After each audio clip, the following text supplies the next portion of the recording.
He checked into the room to escape reality. Instead, the mirrors showed him a reality he could never unsee. Each one reflected a crime, a different crime, none of them his, until the last mirror. Darren Cole had never been the kind of man to believe in the supernatural. A failed marriage, a few too many drinks, and a string of sleepless nights had driven him out of his city apartment and into the quiet anonymity of the Grayson Motel, a crumbling, out-of-the-way pit stop nestled between barren woods and a forgotten stretch of highway. The sign outside buzzed erratically, one of the neon letters hanging half-lit, casting a crimson hue over the gravel parking lot. Room 103 was at the far end, isolated, tucked into a corner where the world seemed to go silent. He tossed his bag onto the stained mattress and collapsed into a wooden chair by the window. The room smelled of mildew and old cigarette smoke. Faded floral wallpaper peeled at the edges, and the lamp on the nightstand flickered when he turned it on. Still, it was enough. Enough to forget everything. Enough to disappear for a while. That was until the mirror above the dresser flickered. It wasn't the light. It wasn't his reflection. It was something else. He stood up slowly, his fingers tightening around the edge of the chair. The mirror didn't show him sitting in the room. Instead, it showed a woman, dark-haired, barefoot, and visibly terrified, scrambling backwards across the floor. Her mouth opened in a silent scream, hands flailing as she tried to escape something just out of frame. The walls were identical to his room. The faded wallpaper. The same dresser. The same lamp flickering above her. But it wasn't happening now. And then he saw it, a hand reaching in, grabbing her by the throat, slamming her to the ground. Darren gasped and stepped back, hitting the wall. The mirror snapped back to normal in an instant. Just his own face, pale and drawn, staring back at him. He wiped at his eyes, rubbed his temples, shook his head. No drugs, no alcohol, not today. Was it exhaustion? A vivid dream while awake? Hallucination. He didn't want to admit how real it felt. How detailed. How intimate. He stood in front of the mirror again. Nothing. His reflection, dead on. The same scratches in the frame. The same smudge in the corner. He touched the glass. Cold. Solid. Maybe he was losing it. But when he sat back down, he noticed something on the floor in the corner of the room. A red hairband, the kind a little girl might wear. That hadn't been there before, had it? No. He shook his head. He wasn't going to start chasing ghosts. Trying to steady his nerves, Darren decided to wash up. The bathroom was just as grim, cracked tiles, a leaky faucet, and another mirror above the sink. He splashed cold water on his face and looked up. The reflection didn't show him. The bathroom was the same, yes, but the mirror was showing something else entirely. A different night. A different person. A man standing over the sink, washing blood off his hands. The man looked haggard, shaking, whispering to himself. Darren leaned in closer. The man in the reflection wasn't him, but the same walls, the same grime on the mirror, the same yellow-tinted light buzzing above the medicine cabinet. They matched. The man looked straight into the mirror. His lips moved. Darren leaned closer, trying to read them. I didn't mean to. I didn't mean to. Then a loud bang in the reflection. A door. Someone screaming. And just like before, the mirror went still. Darren's own reflection returned, soaked and wide-eyed, staring back at him. He backed out of the bathroom, heart racing now. It wasn't a hallucination. Not anymore. 2 mirrors. 2 different crimes. The room had seen something. Or was showing something. He didn't know how or why, but he felt it in his gut. This wasn't a trick of the mind. Sitting on the edge of the bed, he replayed what he had seen. The first, a woman murdered in the room. The second, a man washing blood from his hands. These weren't random. They were connected to this room. This very space. The wallpaper. The fixtures. The decay. It was all a part of some hidden truth seeping through the mirrors. He got up again and turned the lamp toward the mirror above the dresser. He examined it closely. Nothing unusual. Until he noticed a small, barely visible fingerprint, not his own, on the bottom left corner. It was smudged but recent. And beneath the frame, tucked behind the mirror's edge, was something thin and white. A torn piece of paper. He eased it out gently. It was half a photo. A woman. Possibly the same one he saw earlier. Her face turned away, standing outside what looked like a car. A date scribbled in red ink. March 17, 1998. He had no idea what any of this meant. But as night thickened outside and the wind picked up, Darren realized this wasn't going to be a quiet night. The room had stories. The mirrors were windows, not into reflections but into something buried. Something violent. And the more he stayed, the more they would show him. Whether he was ready for it or not. And deep down he was beginning to suspect that these weren't just visions of random crimes. They were clues. And they were leading somewhere. The silence in room 103 grew heavier with each tick of the wall clock. Darren sat motionless on the bed, his eyes darting between the dresser mirror and the bathroom door. What he had seen couldn't be explained, not by stress, fatigue, or imagination. The images were too sharp, too emotionally charged, too real. And the woman in the mirror, the man washing his bloodied hands, they haunted the edges of his mind like memories that didn't belong to him. He stood, moving cautiously around the room now, his hands grazing every surface. It was like touching the scene of a crime. The air felt charged, thick with something old, something unresolved. His gaze landed on another mirror, a cracked shard set awkwardly into the inside of the closet door. It had been overlooked earlier, partially hidden behind a broken clothes hanger and a rotted curtain rod. Darren hesitated only a moment before sliding the closet door open. This mirror was different. Smaller, dirtier, jagged around the edges. He leaned in slowly. The reflection wavered, like ripples across a still pond. Then it changed. Not the room. Not him. A wooded area appeared. A man, tall, wiry, wearing gloves, was digging a hole in the middle of the night. There were headlights behind him, faint and distant. He was sweating, looking over his shoulder constantly. Then, with a grunt, he dragged something into the hole, a black garbage bag, large, heavy. Darren's breath caught when the bag shifted and a hand flopped out, lifeless and pale. The man paused. Looked toward the mirror. No, not at Darren. Just through the trees.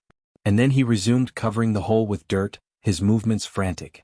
When the reflection faded, Darren stared into his own stunned face once again. He backed away, bow rising in his throat. That hadn't just been a crime, it had been a burial. A cover-up. Another murder. And the most disturbing part wasn't just the act itself, but the way it was presented to him, like watching history through a lens. And every mirror offered a different reel. Panic coiled in his chest, but there was something else growing there too. A question that wouldn't let go. Why him? Why was he seeing these things? He wasn't from this town. He'd never stayed here before. As far as he knew, the motel didn't exist in his memory before he drove past it this afternoon.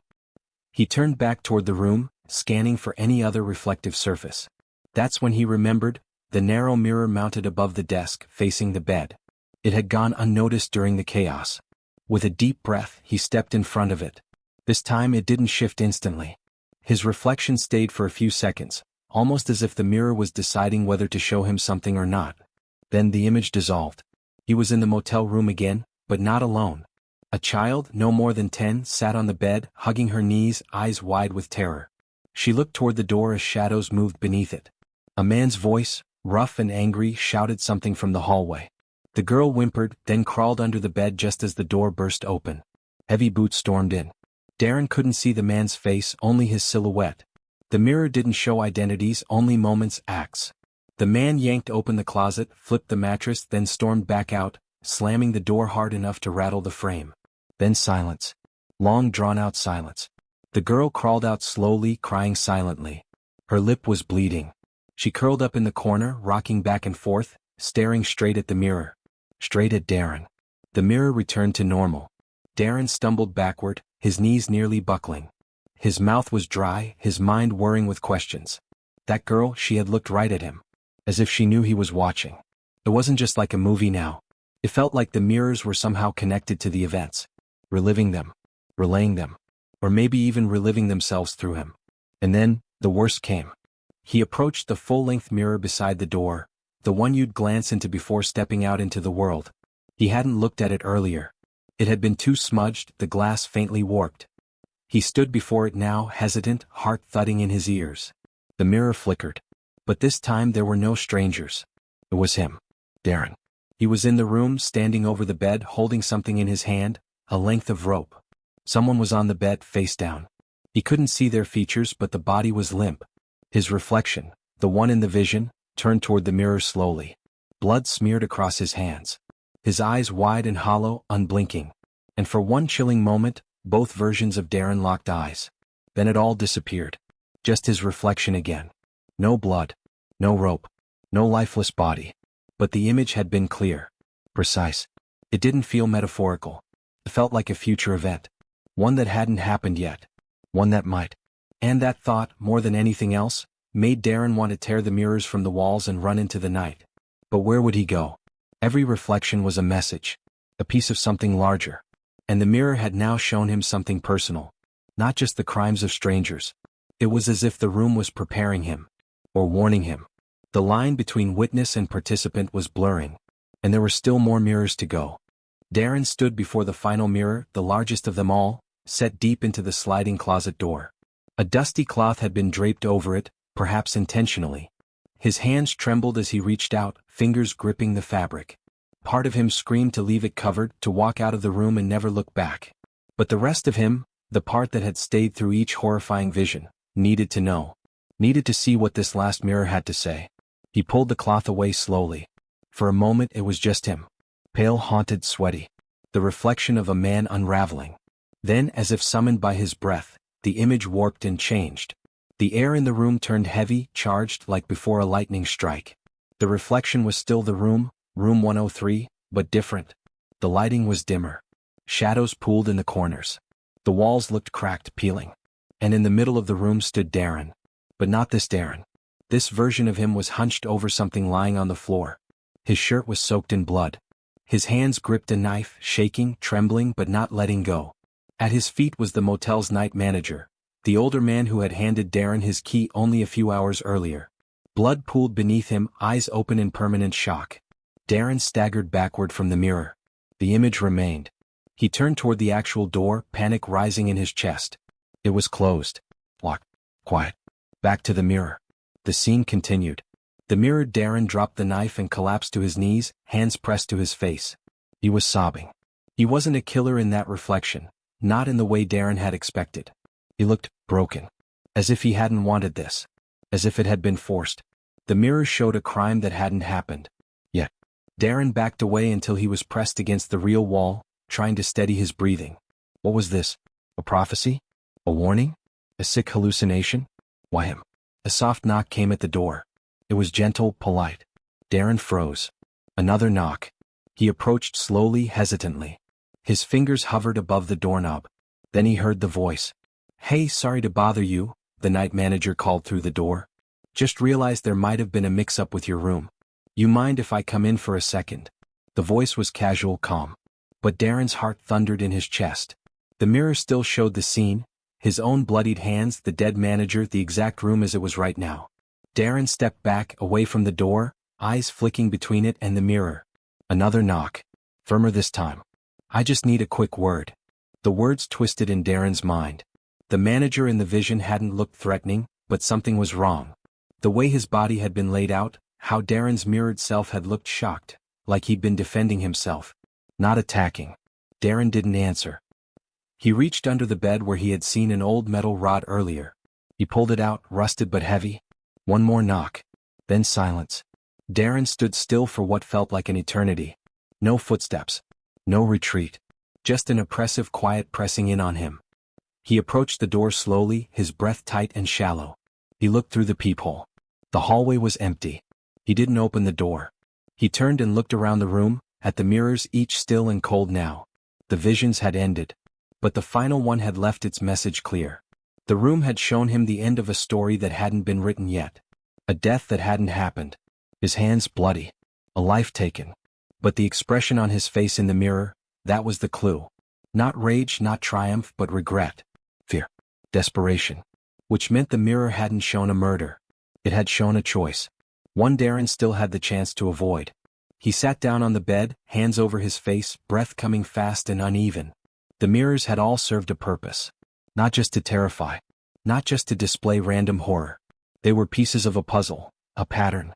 People in this room had faced things. Done things. Seen things. Maybe they'd been trapped in the same way. Maybe the room made them see before they acted. Or maybe it offered one last chance to change what felt inevitable. The mirrors weren't just windows into crimes. They were reflections of moments where fate could still be rewritten. Darren stood up, grabbed his duffel bag and walked to the door.